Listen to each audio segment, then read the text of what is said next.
یہ تمہارے باپ حضرت، حالانکہ قربانی نبی پاک صلی اللہ علیہ وسلم کا بھی طریقہ ہے، لیکن فرمایا تمہارے باپ حضرت ابراہیم، حضرت ابراہیم کے ذکر کو باقی رکھا. اللہم صلی علی محمد وعلی آل محمد کما صلیت علی ابراہیم وعلی آل ابراہیم، ان کے تذکرے کو باقی رکھا دین کے اندر.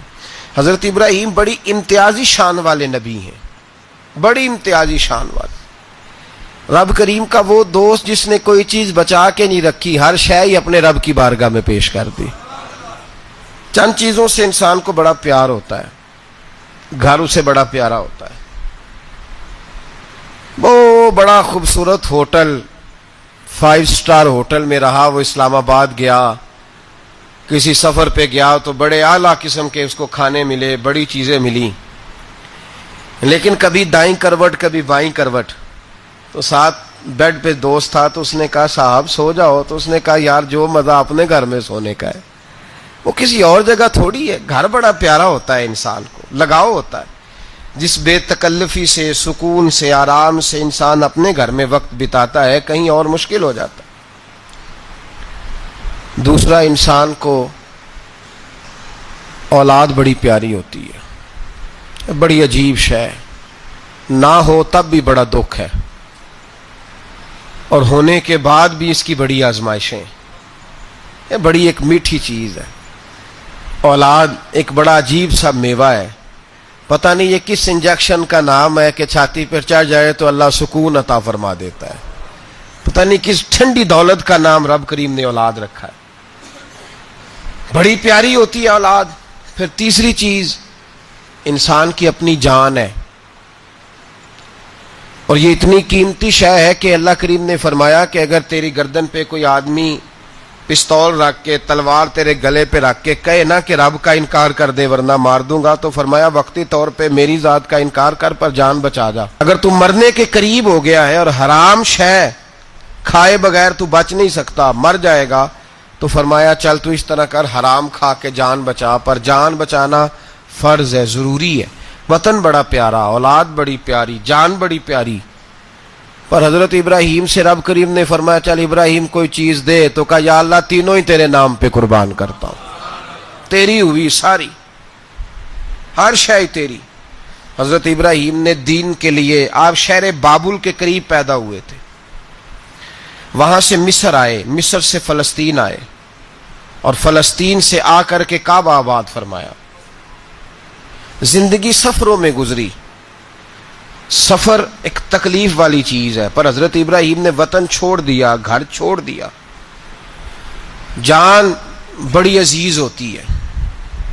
اصل میں نا جب انسان جد و جہد کرتا ہے نا دین کے لیے، تو اس کے رستے میں بڑی چیزیں آتی ہیں، کبھی اولاد، کبھی گھر، کبھی باہر، کبھی حکومتیں، کبھی سیاستیں، کبھی چدراہٹیں. اس کے رستے میں بڑا کچھ آتا ہے اور اسے ہر چیز کو فیس کرنا پڑتا ہے. گھر کے اندر بھی جنگ ہوتی ہے اور گھر کے باہر بھی لڑائی ہوتی ہے.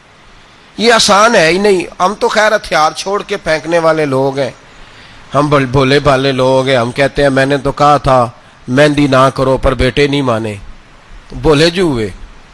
اسی طرح حالانکہ اگر وہ بیٹا کہے نا کہ ابا جی لاؤ زندگی میں سارا کچھ میرے نام کرو، تو پھر ہم بھولے نہیں ہوتے، اور اس وقت ہم تیز ہوتے ہیں، کہتے ہیں یہ کیسے ہو سکتا ہے، ہاتھ کاٹ کے دے دوں. اس وقت نہیں. دین کے معاملے میں بھولے ہوتے ہیں. بیٹا بد مذہب کے پاس جا رہا ہے تو اس وقت ہم بھولے بھالے ہیں، کوئی عرض نہیں. لیکن اگر وہ اپنی پسند کی شادی کرے ہمیں کراس کر کے، پھر ساتھ ہی ہم تیز ہو جاتے ہیں. تو حضرت ابراہیم نے جب دین کے لیے نکلے تو جد و جہد کی، گھر کے اندر بھی گھر کے باہر بھی. آپ کے والد کا نام طارق ہے، وہ توحید پرست تھے، ایماندار تھے، پرہیزگار تھے. آپ کے چچا کا نام آزر ہے، وہ بت پرست تھے، بت بیچا کرتے تھے. حضرت سیدنا ابراہیم علیہ السلام جب میدان عمل میں نکلے تو حضرت ابراہیم علیہ السلام نے اپنے گھر سے جہاد شروع کیا. لڑنا پڑا. گھر کے اصولوں سے، چچا نے جو رواج بنائے ہوئے تھے اس رواج سے ٹکرائے. فرمایا میں اپنے گھر کے اندر یہ بت پرستی نہیں ہونے دیں گا. چچا کو ایک دفعہ نہیں، بار بار 100 دفعہ سمجھایا.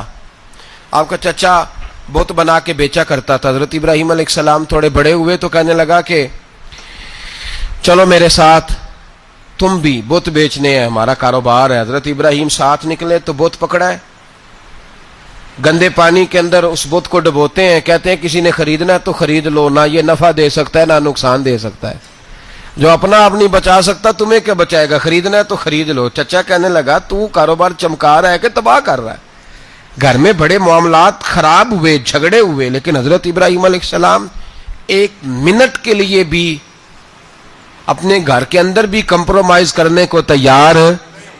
یہ تھوڑا مشکل میں نے پہلو چھیڑ دیا ہے، یہ تھوڑا مشکل پہلو چھیڑ دیا ہے، بڑا سمجھدار آدمی ہے پر بیوی سے پردہ نہیں کرا سکتا، سیانا ہے، پنچایت کا بندہ ہے، جو اس سے آپ کہیں گے وہ بات یہ سنائے گا، لیکن کہتا ہے نہیں جی میں نے کوشش کر لی ہے۔ کس قسم کی کوشش ہے صاحب، یہ کیسے ہو گیا؟ حضرت ابراہیم علیہ السلام نے گھر کے اندر سے فرمایا نہیں کرنے دوں گا، گھر کے اندر بھی ٹکرائے، فرمایا تم جو بھی ہو پاش پاش کیا چچا کے اصولوں کو، اور باہر جب نکلے تو صرف علاقے کے چیئرمین سے نہیں ٹکرائے، ایم پی ایم این اے وزیر مشیر سے نہیں ٹکرائے، نمرود دنیا کا واحد حکمران تھا اس وقت، دوسرا کوئی حکمران ہی نہیں تھا، اکیلے حکمران سے جا کر ٹکرائے، کوئی ساتھ فوج نہیں تھی، کوئی ساتھ ان کے طاقت بظاہر دنیا داری کی کوئی نہیں تھی، پر حضرت ابراہیم جا کے ٹکرائے، اور میرے رسول پاک صلی اللہ علیہ وسلم نے سند بیان کی، فرمایا افضل الجہاد کلمۃ الحق عند سلطان الجابر، فرمایا سب سے افضل جہاد یہ ہے کہ تو ظالم بادشاہ کے سامنے کھڑے ہو کے حق بات بیان کر دے، یہ سب سے بڑا جہاد ہے، یہ سب سے افضل الجہاد کلمۃ الحق عند سلطان الجابر، سب سے بڑا جہاد۔ حضرت ابراہیم کھڑے ہو گئے، سپر پاور سے ٹکرائے۔ یہاں ہم لوگ حکمتوں کا شکار ہیں، دیکھیں گے، کریں گے، سوچیں گے، اور مولوی صاحب کو ویسے کہتے ہیں آپ پرہیز کریں سیاسی باتوں سے۔ بھئی اللہ کے ہر نبی نے جا کے وقت کے ظالم حکمران کو لتاڑا ہے، للکارا ہے، یہ تو مشن انبیاء ہے۔ حضرت سیدنا ابراہیم علیہ السلام نے جو اس کو جا کے کہا کہ تو جھوٹ بولتا ہے، تو جھوٹا ہے، تو خدائی کا دعویٰ کرتا ہے، تو بہت بڑا ظالم ہے، اور قرآن مجید نے اس ساری بات کو بیان فرمایا ہے۔ حضرت ابراہیم علیہ السلام سے کہنے لگا میں رب ہوں، تو آپ نے فرمایا میرا رب تو وہ ہے جو زندہ کرتا اور مارتا ہے، تو پھر آپ حق بات بیان کریں گے تو اللہ مارے گا کہ بندہ مارے گا؟ کچھ بھی نہیں ہوتا، کیونکہ زندگی موت کس کے ہاتھ میں ہے؟ اللہ کے ہاتھ میں، زندگی موت اللہ، کچھ بھی نہیں ہوتا۔ انسان صحیح سمت کا تعین کرے اور صحیح چلے۔ حضرت علی شیر خدا سے کسی نے کہا تھا کہ آپ کے بڑی دشمنی ہے، کوئی محافظ رکھ لیں، آپ فرمانے لگے موت خود بہت بڑی محافظ ہے، وقت سے پہلے آتی ہی نہیں، بڑی محافظ ہے، وقت سے پہلے۔ علامہ نورانی رحمت اللہ تعالی علیہ کراچی جیسے شہر میں رہا کرتے تھے، جہاں گام گام پہ خطرہ تھا، لوگوں نے کہا حضرت اتنے بڑے لیڈر ہو، آپ کی جماعت کی 62 سیٹیں ہوئی قومی اسمبلی میں، ایک ایسا وقت بھی آیا تو کوئی ایک آدمی بندوق والا، آپ فرمانے لگے مجھے ضرورت ہی نہیں، اس لیے کہ جس خدا رسول کے لیے میں نکلا ہوں وہ خود ہی حفاظت کرنے والے ہیں، ضرورت نہیں ان چیزوں۔ تو بھائی حضرت ابراہیم ٹکرائے، اور آپ کا انداز کیا ہے؟ جا کے کہا کہ تو نہیں، خدا وہ ہے جو زندہ کرتا، اور اس نے ایک بیوقوفوں جیسی دلیل دی۔ ایک آدمی کو کل پھانسی دینی تھی تو اس کو بلایا، کہنے لگا تجھے کب پھانسی ہے؟ اس نے کہا کل، کہنے لگا جا تجھے آزاد کیا، زندگی دی، اس کو چھٹی دے دی۔ ایک عام آدمی بیچارہ بیٹھا تھا، اس کو پکڑ کے نا کہنے لگا اس کی گردن اڑا دو، کہنے لگا دیکھ لو میں بھی زندہ کرتا اور مارتا ہوں، وہ جو کل مرنے والا تھا میں نے زندہ کر دیا ہے، اور جس کو پتہ ہی نہیں تھا کہ میں نے مرنا ہے اسے پکڑ کے میں نے مار دیا ہے۔ یہ بیوقوفوں جیسی دلیل ہے۔ حضرت سیدنا ابراہیم علیہ السلام چاہتے تو اسی وقت دلیل توڑ دیتے کہ تو کیا بیوقوفوں جیسی بات کر رہا ہے، اگر تو زندگی دیتا ہے تو مرے ہوئے میں جان ڈال کے دے جس کو تو نے مارا ہے۔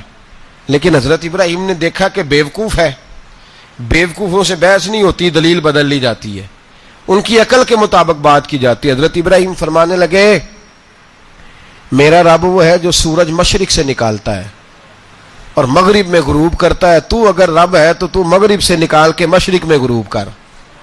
فبہت الذی کفر، کافر لاجواب ہو گیا، اس کے پاس اس چیز کا کوئی جواب نہیں تھا۔ علامہ اسماعیل حقی نے ایک خوبصورت فقرہ لکھا ہے، خوبصورت، جان ڈال دی ایک جملہ کہہ کے۔ حضرت سیدنا علامہ اسماعیل حقی رحمۃ اللہ علیہ فرمانے لگے چونکہ نمرود بیوقوفوں جیسی باتیں کر رہا تھا، اگر وہ یہ کہہ دیتا نا کہ میں سورج کو نکالتا ہوں مشرق سے، میں غروب کرتا ہوں معاذ اللہ مغرب میں نکالتا ہوں، تو آپ اپنے رب سے کہیے کہ وہ مغرب سے نکال کے مشرق میں غروب کرے۔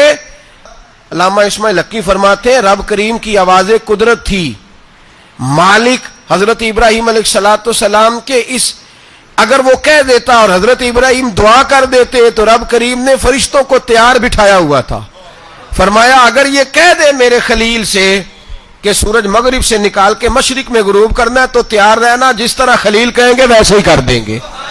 واتخذ اللہ ابراہیم خلیلا، ابراہیم ہمارا دوست جو ہوا، جیسے کہے گا ویسے کر دیں گے۔ حضرت سیدنا ابراہیم علیہ السلام کی باتوں کا جب جواب نہ دے سکا، دلیل نہیں بندہ دیتا، پھر لڑائی کرتا ہے، پھر جھوٹے موٹے اعتراض کرتا ہے۔ دلیل ختم ہوتی ہے تو لوگ ذاتیات پہ اترتے ہیں، کہتے ہیں یہ کھانستا صحیح نہیں، دیکھتا صحیح نہیں، دلیل ختم، اب ذاتیات پہ اترے، کہنے لگے مجھے پتہ چلا ہے کہ یہ فلانی جگہ گیا تھا تو وہاں جا کے اس نے اس طرح کیا ہے۔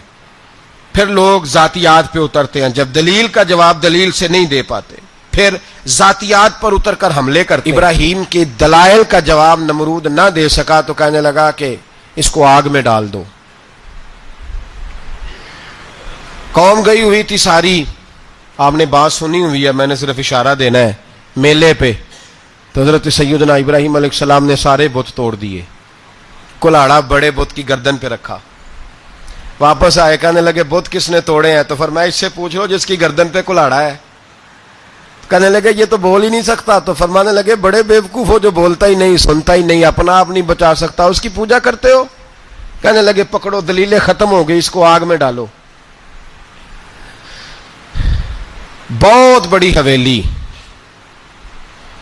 45 فٹ مربع پہ مشتمل ایک حویلی بنائی گئی اور 45 فٹ اونچی۔ مختلف روایات، علامہ اسماعیل حقی کہتے ہیں کہ 3 مہینے تک نمرود نے کہا کہ اس کے اندر لکڑیاں ڈالو۔ لوگ پوچھنے لگے کتنی دنیا جلانی ہے؟ کہنے لگا بندہ تو ایک جلانا ہے پر بندہ بڑا تگڑا ہے، ایک بندہ۔ 3 مہینے لکڑیاں ڈالی گئیں، اور لوگوں کی جو تہمات ہوتی ہیں نا وہ بڑی عجیب ہوتی ہیں۔ تہمات میں نے بڑی تفصیل سے رمضان المبارک میں گفتگو کی تھی، بدشگونی تہمات لوگ لیتے ہیں، اس وقت بھی لوگ تہمات کا شکار ہو گئے، عقیدہ بگڑ جاتا ہے تو وہ عجیب و غریب باتیں کرنے لگتا ہے، تہمات کا شکار ہو گئے۔ بیبیاں نظر مانتی، میں بیمار ہوں اگر صحیح ہو گئی تو اتنے من لکڑی دوں گی حضرت ابراہیم کی آگ جلانے کے لیے۔ ایک عورت لے کے جا رہی ہے لکڑیاں، تو ایک نیک دل آدمی نے اس سے پوچھا کہاں جا رہی ہو؟ کہنے لگی میں نے منت مانی تھی تو حضرت ابراہیم علیہ الصلوۃ والسلام کو معاذ اللہ جلانے کے لیے لکڑیاں لے کے جا رہی ہوں۔ تو وہ رب کریم کے بندے کہنے لگے تو ڈھونڈتی رہے گی، تجھے وہ جگہ ملے گی نہیں۔ وہ بی بی کئی مہینے گھومتی رہی، جگہ ہی نہیں ملی جہاں لکڑیاں ڈالنی، ماری گئی۔ تہمات کا شکار ہوئے بہت سارے لوگ، تہمات کا۔ بھائی تہمات دین کے اندر منع ہے، تہمات دین میں کوئی نظر ماننا، کوئی کسی بزرگ کے مزار پہ جا کے سالے ثواب کے لیے کوئی چیز ماننا، یہ تو درست ہوا، لیکن غیر شرعی نظریں مان لینا کہ میں آگ کے گرد چکر لگاؤں گا، میں جناب وہاں جا کے یہ والا تماشا کروں گا، میں دھاگا باندھوں گا، میں رسا کاٹوں گا، میں وہاں گندے حوض سے پانی پیوں گا، ان کی شریعت اجازت، یہ تہمات ہیں، بدشگونی ہے، دین میں ان کی کوئی